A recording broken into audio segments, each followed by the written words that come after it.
Bonjour tout le monde. Alors comme vous avez pu le voir dans le titre, cette vidéo concerne les essais bébés. Donc c'est mon deuxième essai pour avoir un deuxième enfant. C'est logique. Donc bon, je vais directement aller sur le sujet. Après ma fille, donc j'ai eu ma fille avec un long traitement de stimulation ovarienne, etc. Pour ceux qui n'ont pas vu la vidéo, je la mettrai en barre d'infos ou sur un petit i par là ou par là si j'essaie de... Enfin, je vais essayer de la faire, mais je ne sais pas si je sais le faire ou pas. Donc, je ne sais pas si je vais y arriver. Je ne suis pas une pro. Donc, voilà. Voilà pour ceux qui ont suivi. Bon, pour ceux qui n'ont pas suivi, en fait, j'ai fait une stimulation ovarienne un peu longue, qui a un peu duré pour ma fille qui a maintenant 19 mois. Donc voilà, hein, il ne faut pas perdre espoir en sachant que j'étais en obésité, que voilà, je n'avais pas de cycle, pas du tout, ou des fois, mais très rarement, donc irrégulier. Donc voilà, ça dépend de chaque femme. Je suis ni médecin, ni spécialiste en fertilité ou quoi que ce soit, mais je donne mon expérience en fait, comme toutes les filles qui le font. Je vois que ma première vidéo a aidé, entre guillemets, beaucoup de femmes et de futures mamans pour avoir pour avoir une lueur d'espoir ou voilà, pour encore avoir d'espoir. Donc, vraiment ne pas lâcher parce que même si on fait 9 mois, 1 an, 2 ans et qu'on n'arrive toujours pas à avoir de bébé, donc c'est pas, enfin c'est la vie, faut pas se morfondre. Ça arrive ou c'est dans 1 an ou c'est dans 2 ans, ça dépend. Mais on peut en avoir, donc c'est ça. Maintenant, si on peut pas en avoir naturellement, qu'on doit avoir des médicaments, des injections, des parcours très longs PMA, etc. Quand on veut avoir quelque chose, on fait tout pour l'avoir. Donc voilà, quand on veut, on peut. Donc c'est ce qui m'est arrivé pour ma deuxième tentative. Donc ce qui s'est passé, c'est que ma fille avait à peu près, je sais pas, 7 mois. En fait, moi, après l'accouchement de ma fille, je n'ai rien pris, ni pilule, ni autre contraception. Parce que déjà, de un, je me disais pourquoi en prendre alors que j'ai eu ma fille, mais enfin j'ai galéré pour l'avoir. Et deuxièmement, je me suis dit si je tombe enceinte naturellement, ça serait beaucoup mieux. Et je n'avais pas de souci à retomber enceinte facilement, quoi. Enfin, pour moi, si je retombais enceinte 2 mois après mon accouchement, il n'y a pas de souci. Voilà, quoi, tant qu'à faire. Enfin, je voulais des enfants approchés. Après, chacun fait ce qu'il veut. Donc voilà, c'était mon rêve d'avoir des enfants jeunes et rapprochés. Donc voilà, j'ai tout essayé et ça n'a pas marché au bout de 7 mois. Donc voilà, je voyais tout le temps ma gynéco parce que j'avais un suivi en fait d'après accouchement, etc. Et au bout du 7e mois, je lui ai dit, bon voilà, j'aimerais bien retenter, etc. Elle m'avait dit non. Avant 6 mois, elle m'avait dit non parce que c'est pas bon pour le corps, etc. Donc je l'ai écouté, c'est normal. Et après, elle m'a dit, ben ok, tu veux retenter, il n'y a pas de souci, mais à une condition, tu dois perdre du poids. Donc moi, j'étais déjà en obésité classe 2, donc il y a 3 classes, la 1, la 2 et la 3. Après, c'est surpoids et, euh, et voilà, poids un peu plus élevé. Donc ce que j'ai fait, c'est que je lui ai dit oui, mais je vais pas y arriver, etc. Elle m'a dit, moi, tant que tu perds pas au moins 10% de ton poids, ben, en fait, je vais pas retenter avec les injections, tout ce qui s'est passé, etc. Parce que c'est lourd. Pour ton corps, il va pas très bien assimiler tout ça, il va rien comprendre, etc. Donc, et même pour toi, tu as déjà un enfant en bas âge et et si tu tombes enceinte déjà que tu es obèse et en plus avec un gros ventre, etc. Déjà que pour ma grande, Je suis restée alitée très très très longtemps, donc voilà. Ouais, c'est comme ça, c'est la vie. Mais alhamdoulilah. Donc je me suis dit, elle a raison, c'est vrai. Donc après 2 mois, j'ai perdu 10 kilos. Je me suis vraiment, j'ai fait un rééquilibrage alimentaire. J'ai vraiment tout stoppé, le pain, le coca, le fromage, c'était très rare. Le coca, je prenais une canette de coca zéro pendant le week-end. Vraiment, pour vous dire que quand on veut, on peut. Parce que là, je vous dis ça, j'ai regrossi et, euh, et j'arrive pas à faire de régime ni de rééquilibrage. Mais après, je n'ai rien. Enfin, je n'ai rien. Par exemple, là, quand j'ai fait le régime, etc., le rééquilibrage, c'était pour retomber enceinte, essayer de retomber enceinte naturellement, etc. Bon, j'ai pas pu. Après, ce qui s'est passé, c'est que après ça, j'ai eu mon opération de la vésicule. Donc ça, c'était... Donc je suis partie chez le gynéco à peu près en septembre-octobre. J'ai eu mon opération de la vésicule en décembre, début décembre. Début, oui, le 3, le 4 ou le 5, un truc comme ça. Donc j'avais super mal à la vésicule. Si vous voulez voir la vidéo, elle est enfin, elle est chez moi quelque part là. Dans les vidéos, vous tapez, enfin vous regardez sur mon profil, vous allez la trouver. Donc c'est très intéressant pour les gens qui ne savent pas. En fait, je savais pas que c'était la vésicule qui me faisait super mal, donc je pensais que c'était l'estomac. Donc allez la voir si voilà, mais bon, on sort pas du sujet. Du coup, ce que j'ai fait, c'est que j'ai fait mon opération de la vésicule, j'ai beaucoup perdu du poids. Aussi, ma vésicule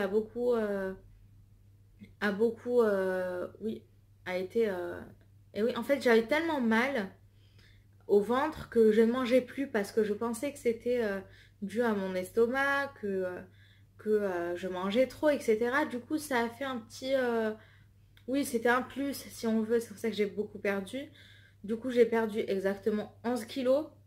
Au bout du 11e kilo, de la perte des 11 kilos, on a commencé le traitement. Donc, pour vous dire comme quoi, ben, ça veut rien dire. J'ai commencé le traitement mi-décembre. Donc, mi-décembre, j'ai commencé et j'ai eu le... Mi-décembre, j'ai commencé et elle m'a dit, le gynéco m'a dit, bon, faut pas se presser, rien ne presse, tout va bien, vous avez déjà une fille, donc c'est déjà très bien. Si c'est très long, c'est pas grave. Perso, j'étais dans la même optique. Excusez-moi, parce que là, je sèche.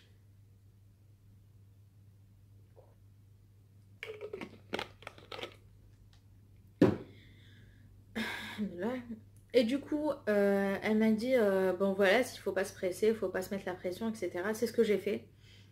Donc, pour vous dire que tout est dans la tête, tout est dans la tête, c'est vraiment grave, mais c'est vrai en fait. Parce que j'ai remarqué par rapport à ma première et ma deuxième tentative, c'est que pour celle-ci, pour la deuxième, je m'en foutais royalement. Donc, alors c'est vrai que j'ai commencé, en fait, ce qu'on a fait directement, vu qu'elle me connaissait déjà, elle connaissait mon corps, mes réactions, mon suivi, etc. Elle m'a dit, on va pas faire de clomide, du faston, clomide. Du faston, c'est parce que je n'ai pas de cycle régulier, hein. Après, il y en a qui prennent directement le clomide et le reste. Donc, elle m'a dit, on va pas faire que du clomide. En fait, au début, pour ma première, j'avais fait les premières tentatives, j'avais fait euh, clomide, non, du faston, clomide, gonal, non, pas de gonal, Ovitrel directement pour le déclenchement. Voilà, j'avais fait clomide, du faston clomide et Ovitrel. À la fin, j'avais fait gonal, ce qui a marché parce que la première tentative de gonal, et c'était la dernière en fait, on doit le faire qu'une seule fois. C'est ce qu'elle m'a dit parce que c'est très mauvais. Donc j'étais tombée enceinte, alhamdoulilah. J'espère que vous tombez enceinte aussi, croisons les doigts. Et, euh, et voilà, donc pour celle-ci, ce qu'elle m'a dit, elle m'a dit on va faire du faston, clomide Gonal directement, en fait, les injections de Gonal, et après Ovitrel. Donc c'est ce qu'on a fait. Euh, C'est ce qu'on a fait. Du coup, je suis restée une, deux. Oui, ben en fait, j'ai fait mon test. Donc j'ai fait Clomid 4 jours, 5 jours. Bah oui, c'est un par jour. Bah je crois que c'est ça. C'est 5 jours de J2 à J6. Donc quand on a notre cycle, en fait, on fait de J2 à J6, donc du deuxième jour jusqu'au sixième. Donc je pense que c'est la fin un peu. Après, gonal, donc injection de gonal, ça dépend des injections, je ne peux pas vous dire parce que chaque corps est différent et chaque docteur comment il donne.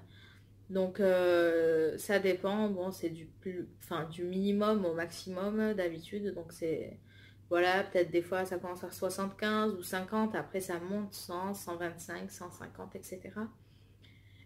Donc j'ai eu quoi, j'ai eu même pas j'ai eu je pense 9, oui même pas, 9 injections, c'est tout. Alors pour ma première grossesse j'en ai eu 26, j'ai presque fait un mois quoi d'injections, c'était horrible.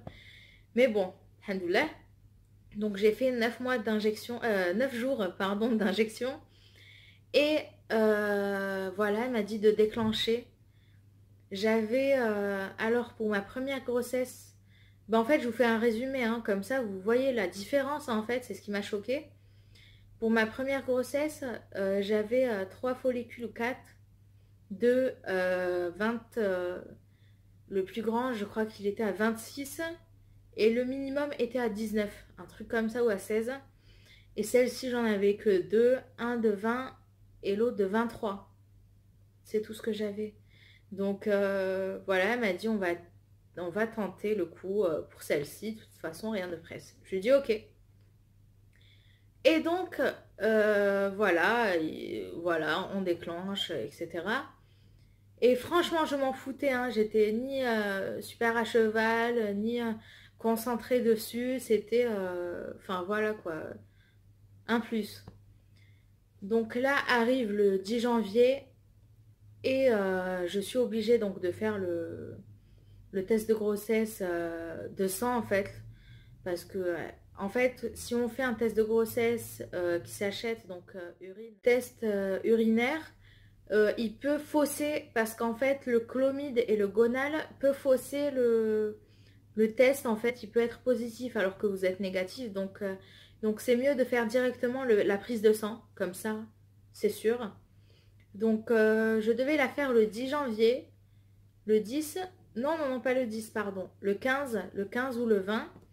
Moi je l'ai faite début février, je me suis dit voilà, rien ne presse, donc c'est ce que j'ai fait. Et là j'ai eu un taux vraiment élevé de, de la prise de sang. Donc je me suis dit super, je suis enceinte, alhamdoulilah ya rabbi, la robali mazalou, inshallah. Et là, bon, ma gynéco m'appelle, me dit vous venez, etc. On doit faire d'autres prises de sang. Parce qu'elle pensait que c'était faussé. Enfin, j'ai eu un test très élevé, quoi. Enfin, le test, la prise de sang a été très élevée. Du coup, on a refait pendant une semaine, je faisais chaque 2 jours la prise de sang. Et chaque 2 jours, ça augmentait, mais ça doublait, enfin, ça triplait alors que ça devait doubler. Donc là, elle m'a dit, ok, il n'y a pas de problème, on attend. Donc j'ai attendu fin février, on a fait une écho. Donc pour savoir, en fait, ça dépend des échos, mais à partir, personnellement, moi, à 5 semaines, enfin, je savais ce que j'avais.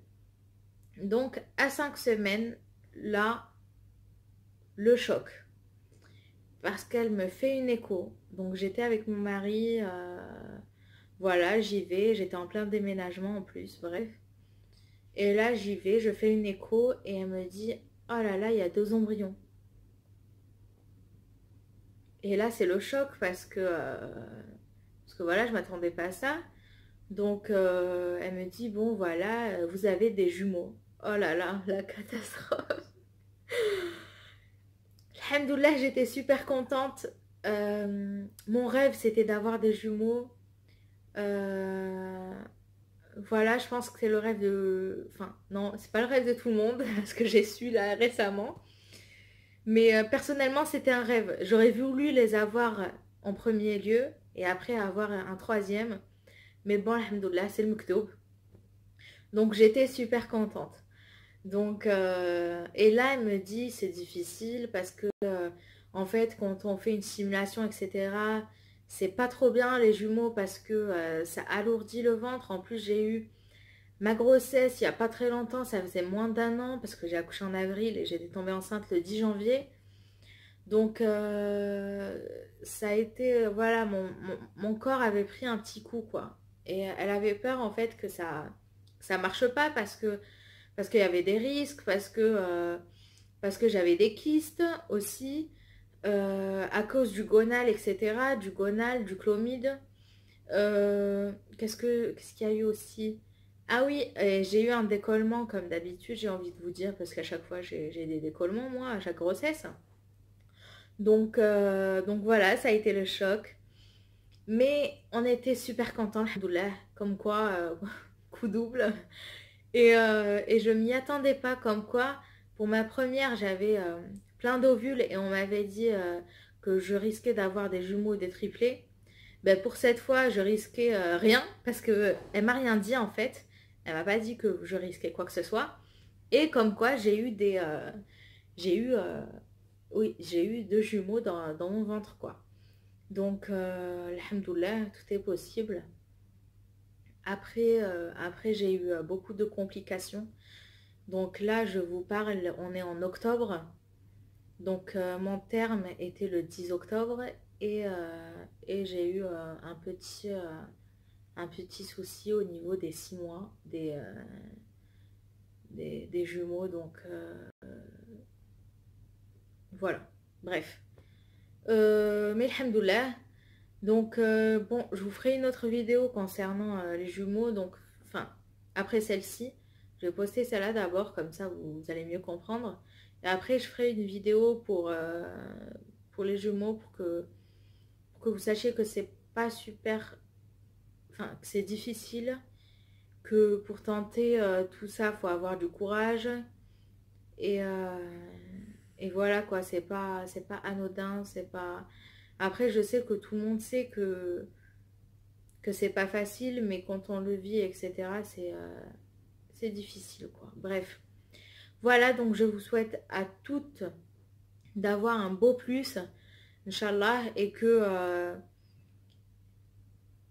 vraiment faut pas se focaliser, enfin c'est pas qu'il faut pas se focaliser, c'est logique qu'on se focalise vu qu'on prend un traitement tous les jours pour tomber enceinte et après à chaque fois qu'on fait le test c'est négatif et on perd espoir, mais il faut pas perdre espoir en fait, c'est pas grave, on se dit c'est pas ce mois, c'est le mois prochain, c'est pas le mois prochain, c'est l'autre.